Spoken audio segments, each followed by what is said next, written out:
आज का हमारा टॉपिक है ultrasound. Ultrasound is a quite important topic. इसमें हमने सबसे पहले ये करना होता है कि अल्ट्रासाउंड के हम मैकेनिज़्म को पढ़ लेते हैं कि अल्ट्रासाउंड क्या होता है। और हमारे पास सबसे ज़्यादा मेडिसिन में वाइडली यूज़ जो टेक्निक्स यूज़ कर रहे होते हैं उसमें वो ultrasound is the one of them.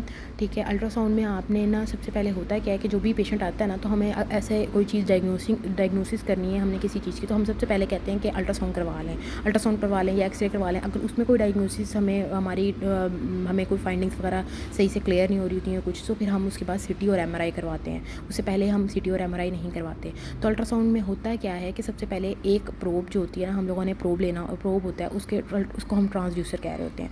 ठीक है, ट्रांसड्यूसर जो होता है ना, वो हमारे पास साउंड वेव्स को प्रोड्यूस कर रहा होता है, और वो साउंड वेव्स जो होते हैं ना, कोई भी ऑर्गन पे जाके हिट करती है और फिर रिफ्लेक्ट करती है। तो वही ट्रांसड्यूसर जो होता है ना, वही ट्रांसड्यूसर उसको साउंड वेव्स को इलेक्ट्रिकल सिग्नल्स में चेंज करता है, और इलेक्ट्रिकल सिग्नल्स में चेंज करने के बाद वो उसकी एक इमेज बनाता है, जो ऑपरेटर यूज़ कर रहा होता है उसे वो इमेज नज़र आ रही होती है। अल्ट्रासाउंड जो है वो हमारे पास बहुत अच्छा रहता है किसी भी ऑर्गन को देखने के लिए। ख़ास तौर पे हम लोग जो चेक कर रहे होते हैं, अब्डोमिनल मैसेज को चेक कर रहे होते हैं, hepatic, pancreatic, aortic, biliary, urine track, और उसके बाद गायनेकोलॉजिकल प्रोसीजर्स के लिए बहुत यूज़ कर रहे होते हैं, टेस्टिस के लिए, ब्रेस्ट के लिए और थायराइड के लिए यूज़ कर रहे होते हैं। अब इसके एडवांटेजेस की बात कर देते हैं।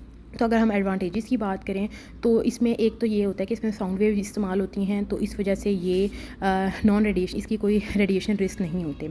ठीक है, इसमें कोई रेडिएशन यूज़ नहीं हो रही, जैसे कि हमारे पास बाकी में गैमा वगैरह यूज़ होती हैं, तो इसमें कुछ भी नहीं होता। साउंड वेव यूज़ होती हैं, रेडिएशन रिस्क नहीं होती, नॉन इन्वेसिव होता है। ठीक है, बिल्कुल कोई पेनलेस प्रोसीजर होता है। ठीक है, पेनलेस होता है, और उसी वक्त एक पेशेंट को फ़ौरन हम लोग रिपोर्ट बना के दे सकते हैं। ठीक है, टाइम कंज्यूमिंग कम होती है, सिडेशन की हमें ज़रूरत नहीं पड़ती, और बहुत ज़्यादा सस्ता होता है। ठीक है, बहुत ज़्यादा इसमें पेशेंट की जो है ना पॉकेट पे बर्डनाइज नहीं होता। ठीक है, डिसएडवांटेजेस क्या होते हैं हमारे पास कि ये ऑपरेटर डिपेंडेंट होता है। इसमें होता ये है कि आपको ना बहुत ज़्यादा एक बंदे को अगर जिस बंदे ने अल्ट्रासाउंड मशीन को चलाना होता है, तो उसको थोड़ा सा उसको सीखने में ज़्यादा टाइम लग रहा होता है। ठीक है, वो सीखता है, उसके बाद जाके वो इतना एक्सपर्ट होता है कि वो कोई डायग्नोसिस बना सकता होता है। ऑपरेटर इसकी जो भी फाइंडिंग्स होती हैं वो ऑपरेटर डिपेंडेंट होती हैं। ये नहीं होता कि हम बाद में देख सकें कि इसमें क्या क्या है, और उसी वक्त जो है ना इंटरप्रिटेशन जो होती है वो सिर्फ उस टाइम एग्जामिनेशन के दौरान ही हो रही होती है।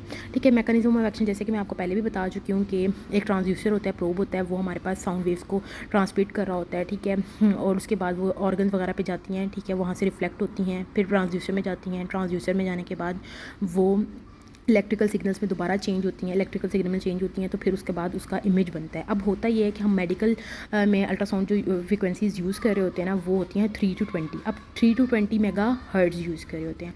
अब जितनी बड़ी फ्रिक्वेंसी यूज़ करेंगे ना, तो हमारी रेजोल्यूशन तो बहुत अच्छी हो जाएगी, इमेज की जो इमेज हमारे पास नज़र आ रहा होगा, रेजोल्यूशन बहुत अच्छी हो जाएगी, लेकिन वो उतनी डेप्थ में नहीं हमें दिखा सकता। तो हम लोगों ने अब फॉर एग्जाम्पल हमने अब्डोमिन का चेक करना है, तो अब्डोमिन में हमें डेप्थ चाहिए, तो हम लोग उसकी फ्रिक्वेंसी को कम रखेंगे। ठीक है, इसमें हम लोग अब्डोमिनल इमेजिंग्स में फ्रिक्वेंसी जो यूज़ कर रहे होते हैं वो 3.5 to 5 मेगा हर्ट्ज़ यूज़ कर रहे होते हैं।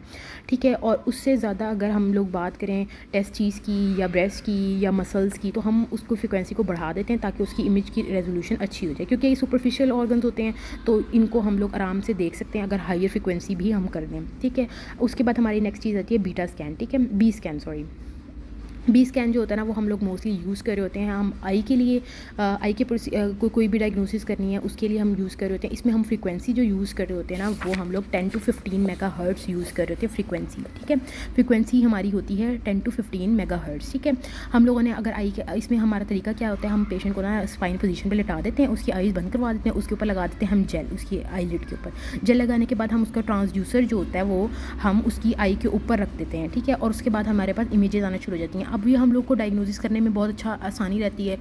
हमारे पास रेटिनल डिटैचमेंट है, विट्रस हेमरेज है, इंटर ऑर्बिटल ट्यूमर्स हैं, या कोई भी फॉरेन बॉडी है, उन सबको हम लोग डायग्नोज ईजीली कर सकते हैं बी स्कैन के थ्रू। ठीक है, लिमिटेशंस क्या होती हैं, अब हमारे पास अल्ट्रासाउंड जो होती है ना, वो हमारे पास अगर कोई बोन है, ठीक है, बोन है या कोई कैल्सिफाइड ऑब्जेक्ट है या फिर एयर है, उसमें ना हमारे पास सारी की सारी अल्ट्रासाउंड की जो बीम्स हम भेजते हैं ना, वो सारी की सारी अब्जॉर्ब हो जाती हैं, तो वो ट्रांसमिट नहीं होती। जब ट्रांसमिट नहीं होती तो इमेज नहीं बनता हमारे पास अच्छा। तो इस वजह से ना हम लंग्स में और बोन डिजीज़ में हम इसकी बहुत ज़्यादा यूज़ नहीं कर सकते, क्योंकि लंग्स में एयर होती है और बोन में हमारे पास कैल्सिफाइड बोन्स होती हैं, जिसकी वजह से हमारे पास इमेज वेव्स वापस जाएंगी नहीं, इमेज सही नहीं बनेगा।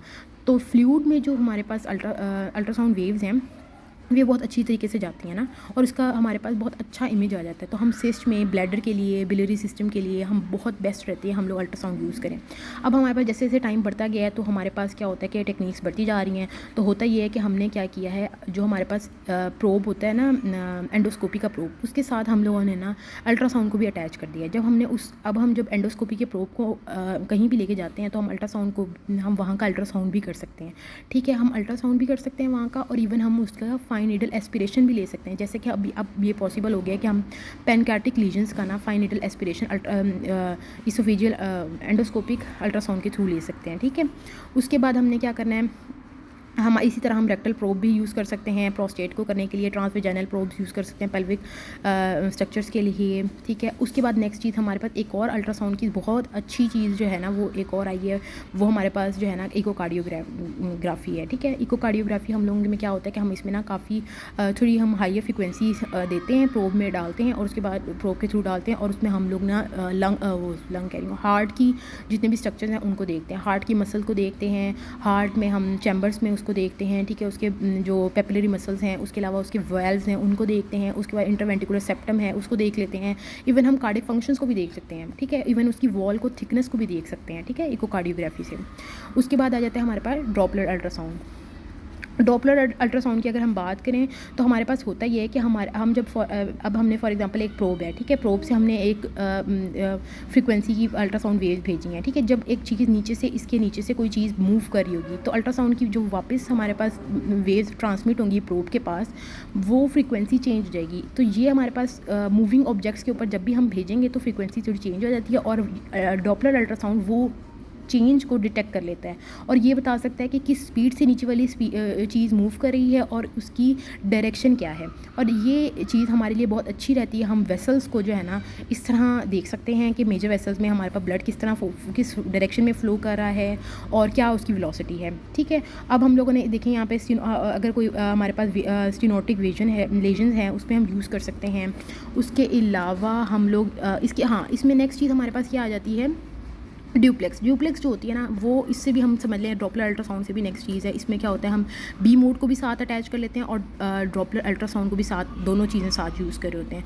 इसमें हमारे पास हम वेरिकोज वेन के लिए यूज़ कर रहे होते हैं और वास्कुलर फ्लो स्टडीज़ के लिए हम बहुत अच्छा इस्तेमाल कर रहे होते हैं। ठीक है, ये डॉपलर से भी नेक्स्ट आप यूँ समझ लें टेक्नोलॉजी है।